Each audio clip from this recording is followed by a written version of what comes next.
Hello, নমস্কার। আমার শুভনোদ্দায়ীদের, যারা আমার শুভাকাঙ্ক্ষী, প্রত্যেককে আমার শ্রদ্ধা ভালোবাসা জানিয়ে আজকে নির্বাচনের ভারতবর্ষে আবার নতুন করে একজন রাজা বসবে, সেই নিয়ে প্রক্রিয়া চলছে। তো এই প্রক্রিয়া আজকে হচ্ছে আপনাদের 4 তারিখ, জুন মাসের 4 তারিখ। 6 কি 7 তারিখ কি 8 তারিখের মধ্যে আবার একজন নতুন রাজা ভারতবর্ষে বসবেন। তো সেই নিয়ে আজকে গণনা চলছে। ভারতবর্ষের যে গণনা পদ্ধতি, আজকে গরমের মধ্যে 2 মাস ধরে ভোটটা ঠিক হয়নি, এই কথাটা নির্বাচন কমিশন মেনে নিয়েছে।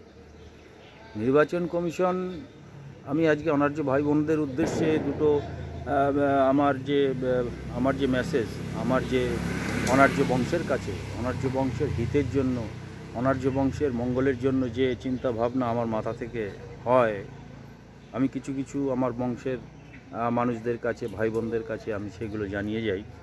তো আজকে হচ্ছে আপনাদের আমাদের দেশে, ভারতবর্ষে গত 2 মাস ধরে নির্বাচন হয়েছে।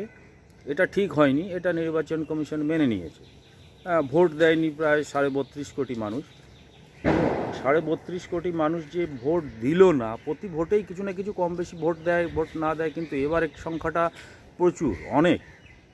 তার দুটো কারণ আমি আজকে আপনাদেরকে একটু বলতে চাই, যে কেন 32 কোটি মানুষ ভারতবর্ষে এবার ভোট দিল না। এই যে 32 কোটি মানুষ যারা ভোট দেয়নি, বা শোনা যাচ্ছে ভারতবর্ষের বিভিন্ন রাজ্যে বিভিন্ন জায়গায় নোটাতে প্রচুর পরিমাণে ভোট পড়েছে, যে আমার কোনো প্রার্থীকেই পছন্দ না, আমার কোনো মানুষকেই, আমার কোনো প্রার্থী আমার মঙ্গলের জন্য আমার কিছু করেনি বা করবে না, বা তাদেরকে আমার ভালো লাগে না, তাই আমরা নোটাতে ভোট দিয়েছি। এটা গণতান্ত্রিক অধিকার। ভারতবর্ষের যে বাবা সাহেব আম্বেদকর যে গণতন্ত্র দিয়ে গেছেন আমাদের, সেই গণতন্ত্রের মধ্যে এটা একটা পার্ট, যে আমার ইচ্ছা হলে আমি ভোট দেব, আমার ইচ্ছা না হলে আমি ভোট দেব না। তো ভারতবর্ষে এবার প্রচুর পরিমাণে, এক জায়গায় শুনলাম 20,000, এক জায়গায় শুনছি মানে বিভিন্ন জায়গায় বিভিন্ন রকম শোনা যাচ্ছে যে নোটাতে এবার প্রচুর পরিমাণে ভোট পড়েছে। তারপরেও দেখা যাচ্ছে যে 32 কোটি লোক ভারতবর্ষে এবার ভোট দেয়নি। তো আমি এই কাটিংটা একটু দেখাই আপনাদের। এই যে 32 কোটি লোক, 32 কোটি লোক ভারতবর্ষে এবার ভোট দিতে যাননি বা ভোট দেননি, সে পুরুষ নারী নির্বিশেষে। তো এই যে 32 কোটি লোক, এরা কারা? এরা তো আমাদের অনার্য বংশের প্রতিনিধি মনে হয়। কারণ ভারতবর্ষে যে সমস্ত রাজনৈতিক দলগুলো রাজত্ব করছে, প্রত্যেকেই ব্রাহ্মণ্যবাদী আরএসএসের টিম। ভারতবর্ষে যে মোহন ভগতের আরএসএসের টিম রয়েছে, সেই টিমের নির্দেশ ছাড়া ভারতবর্ষে একটা পাতাও এখন নড়তে পারে না প্রশাসনিক জায়গায়। প্রশাসনিক জায়গায় বলতে কেউ এমএলএ হতে পারবে না, কেউ এমপি হতে পারবে না, কেউ প্রধান হতে পারবে না, কেউ চেয়ারম্যান হতে পারবে না, কেউ কমিশনার হতে পারবে না। হতে গেলে আপনার আরএসএসের একটা সার্টিফিকেট লাগবে। সেই আরএসএসের প্রধান মোহন ভগত এবার এসেছিল পশ্চিমবঙ্গের অনার্য বংশের মহান অনার্য ওই উপেন বিশ্বাস, যে প্রাক্তন সিবিআই ডিরেক্টর, তার কাছে খবরটা নিতে, যে পশ্চিমবঙ্গটাকে কিভাবে দখল করা যায় বা কোন রাজনৈতিক দলের সাথে দলকে এগিয়ে দিলে পারে। এবার আরএসএসের যে এজেন্ডাগুলো, সেই এজেন্ডাগুলো দেখা যাচ্ছে তৃণমূল যে সংগঠনটা, মমতা ব্যানার্জির তৃণমূল পার্টিটাকে আরএসএস পুরোপুরি সমর্থন করেছে। কারণ এখানে দেখা যাচ্ছে যে প্রতিটা এই নির্বাচনের মধ্যে দেখা গেছে যে বিজেপি পার্টির প্রার্থীরা যেখানেই গেছে বুথে বা কোনো ভোটের দিন বা ভোটের আগে পড়ে, সেখানেই গো back BJP, go back candidate, go back BJP slogan এই তৃণমূল পার্টির থেকে দেওয়া হয়েছে। তো যখন কোনো স্লোগান দেশব্যাপী দেওয়া হয়, দেশব্যাপী যখন কোনো স্লোগান চলে, তখন এই দেশের সমস্ত সর্বোচ্চ যে সংগঠন, সেই সংগঠন থেকে নির্দেশ না থাকলে কোনো একটা রাজনৈতিক দল তার স্লোগান তৈরি করতে পারে না।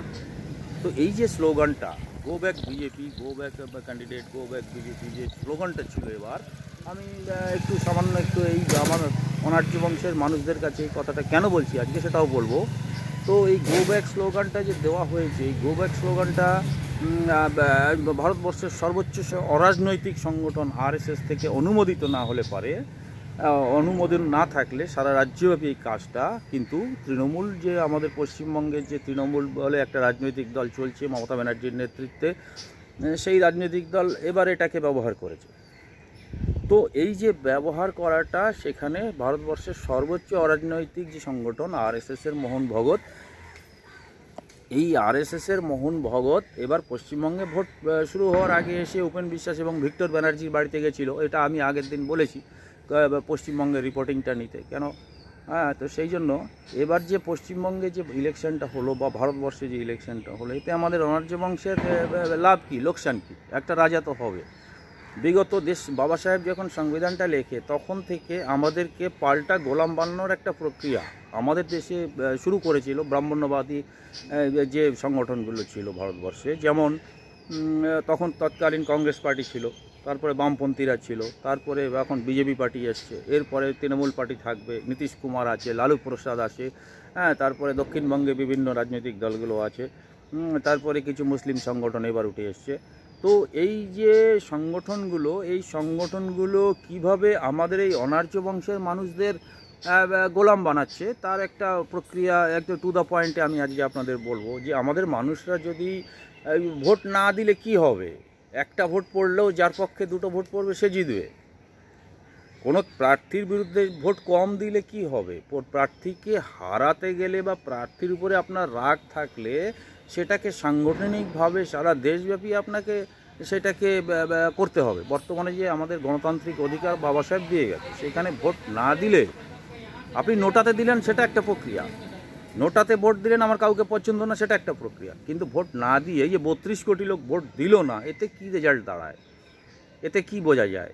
এতে একটাই কথা বোঝা যায় যে এই মানুষগুলো বীতশ্রদ্ধ মানুষগুলোর পেটে ভাত নেই, মানুষগুলো যা আশা করেছিল তা পায়নি, মানুষগুলোর স্বপ্ন ভঙ্গ হয়েছে, মানুষগুলোকে আবার চূড়ান্তভাবে দলন করা হয়েছে। সেই মানুষগুলোর ভোটের প্রতি, মানুষের ভোট এমন একটা জিনিস যেটা দিয়ে আপনি আপনার জীবনের সমস্ত অধিকার আপনি পেতে পারেন, কিন্তু সেই জায়গাটাতে এই 32 কোটি মানুষ গেল না। তার মানে কি হয়েছে? ভোটকে মানুষের কাছ থেকে বীতশ্রদ্ধ করে দেওয়ার একটা পরিকল্পনা সারা ভারতবর্ষ জুড়ে এবার চলেছে, যাতে ভোটের প্রতি মানুষের বীতশ্রদ্ধ হয়ে যায়। যত % ভোট কম পড়বে তত অনার্যরা ভোট দিতে যাবে না।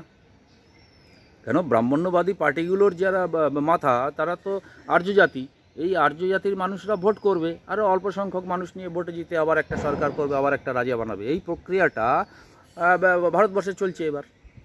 তো আমাদের মানুষকে তার সংগঠন বিরাটভাবে তুলে নিয়ে আসতে হবে। যদি না পারে তাহলে পরে ভোট না দিয়ে তোমার আরও ক্ষতি হবে।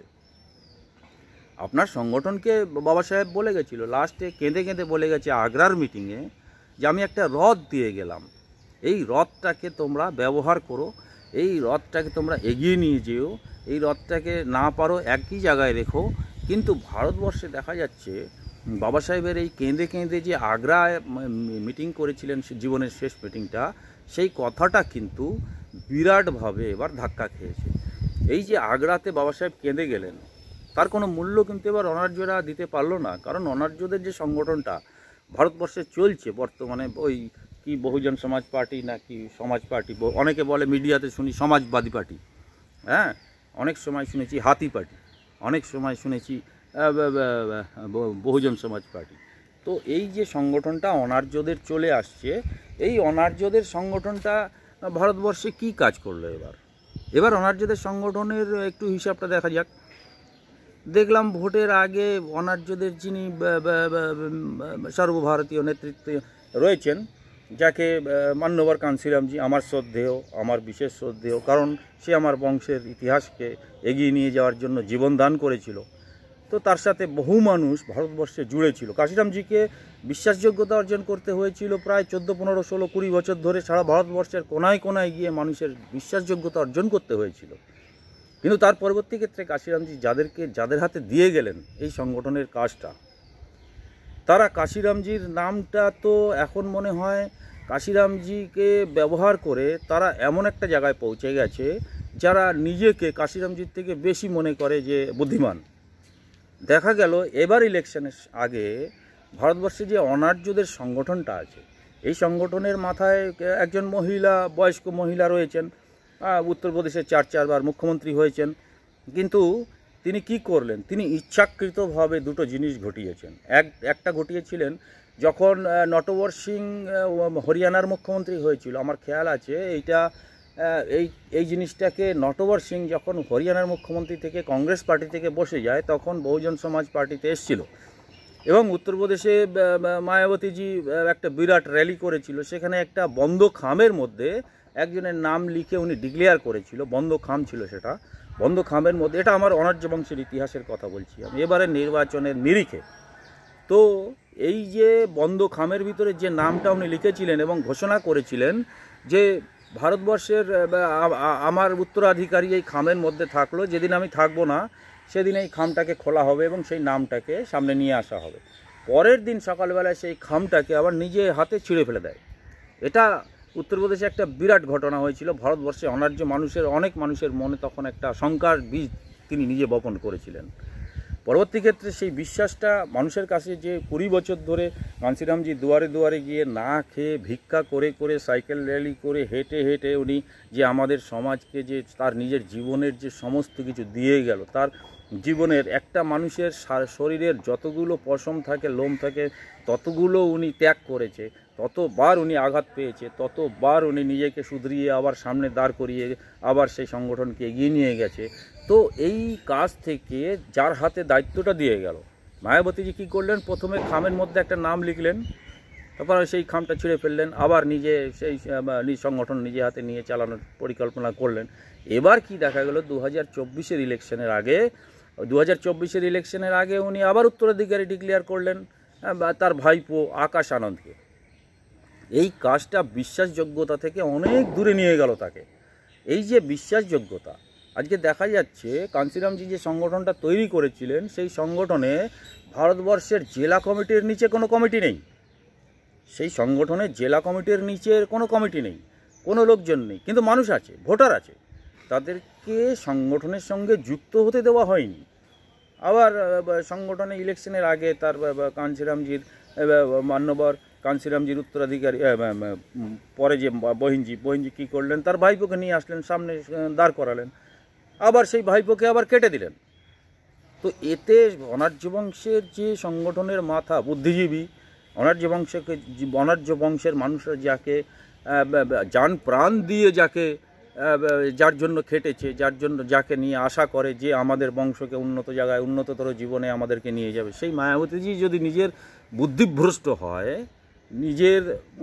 নিজের ভাইপোকে নিয়ে আসলো, আবার কাটলো, আবার আগে একজনকে করলো, এবার সামনে কাকে করবে, এই নিয়ে বিভ্রান্ত, অনার্য বংশ বিভ্রান্ত।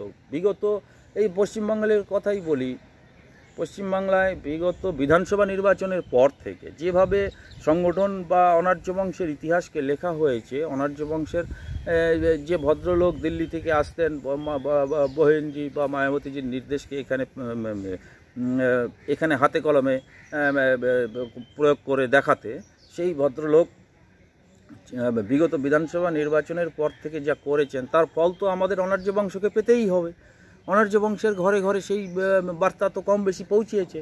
তো সেই ফল আমরা আজকে মাথায় নিয়ে আজকে আমাদের এই রেজাল্ট, ভারতবর্ষের রেজাল্ট, আমরা অনার্য বংশের মানুষ কী করে? মূলত ইলেকশানে কী করে?